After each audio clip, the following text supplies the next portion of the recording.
GPs should be paid extra for getting overweight patients to sign up to diets or slimming clubs.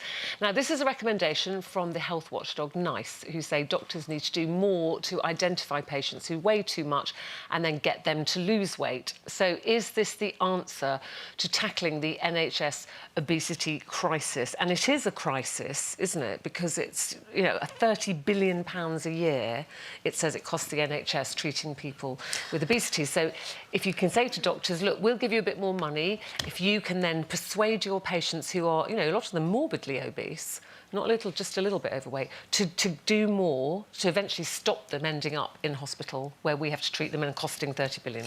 Well, I totally agree that something has to be done, but I can't get my head around how that would work. Because when you go to the doctor, like if I go to the doctor and I say, oh, I've got this pain, I've got that pain, he'll always go, you need to lose weight, or, you know, if you are overweight, they do always mention it, and always offer some form of help or suggestions of help. Now, if I was, you know, morbidly obese and I went, or even now, and he was doing that, and I'd go, of course I'll go, so you get an extra tenner. You know, I don't understand where that would be my incentive. Maybe that they would be a little bit more forceful in their telling you, look, you really need this. He started going, oi, fatty, get to the gym. But they need to do something. They do need to do something. People are going in. To tax all the rubbish sugar that's in everything. That needs to be taxed. And they need to tax, and they need to make all the rubbish food, all the fast food, all of that needs to be taxed more. But people have to have personal responsibility as well, which is don't put it in your mouth. Yeah, but a lot of them won't if they can't afford it. It's like with the smoking thing. When smoking went up, there was a massive drop in people that gave up smoking because all of a sudden it was like, I just can't afford it anymore. But then some people who are obese, it might not be because they eat a lot. So sometimes I think you should have a blood test because there might be an underlying thing, a thyroid problem or something. Oh yes, I'm sure this would be after they've ruled out any other medical conditions. I still don't think a doctor should be paid because they already know. I think you should help themselves. And why should they, you know, they should go to Slimming World and all of that. But it's not working. Nothing's working. The fascinating thing is that overeating's like alcoholism or drug abuse, and yet we don't treat it like that. And yes, people need counselling, but it's a mental thing. They just don't connect the lorry load of rubbish that they shove in their gob with what's happening to their backside.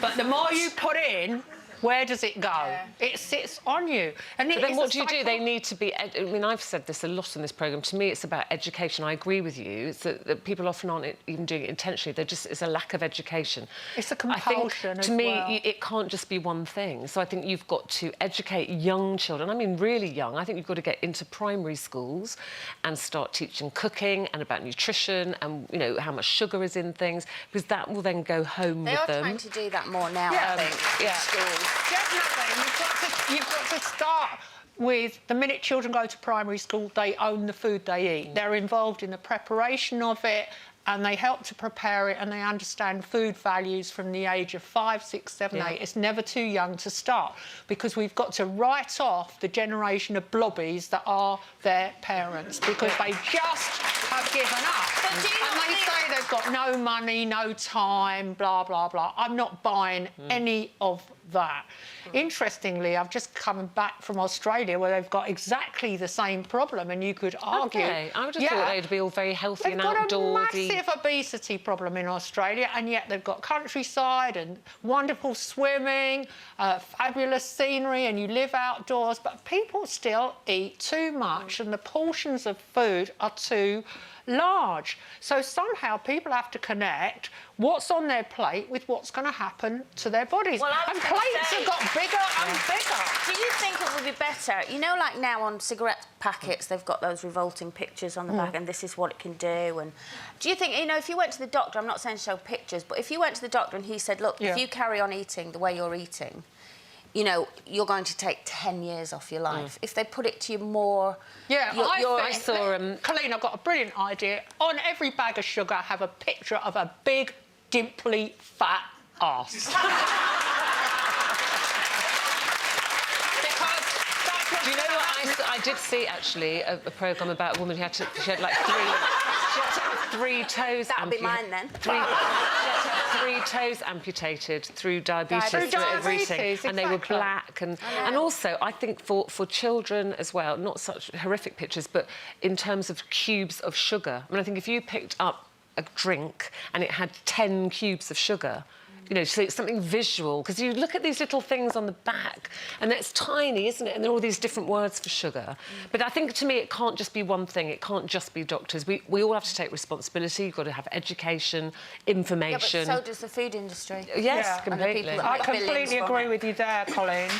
They should tax sugar. Anyway, I've got loads of comments here about whether doctors should get paid to help us. Emily says, no, if you want to lose weight, do it yourself. Going to the doctor is pointless if you have no willpower. Unless, of course, as Casey says, the weight is associated with medical issues. And Angela says, trying to lose weight isn't rocket science. Leave the doctors to deal with things that need a medical degree to sort out. And Debbie says, you become a doctor to treat people no matter what their problems are. More money to help lose weight is ridiculous. I'll tell you a worrying thing I did notice in Australia, that now, far from being embarrassed about being blobby, there's a fat pride movement. No. Isn't there? To have a parade and everything. Yep, fat pride. Okay. All right, well, we'd love to know what you...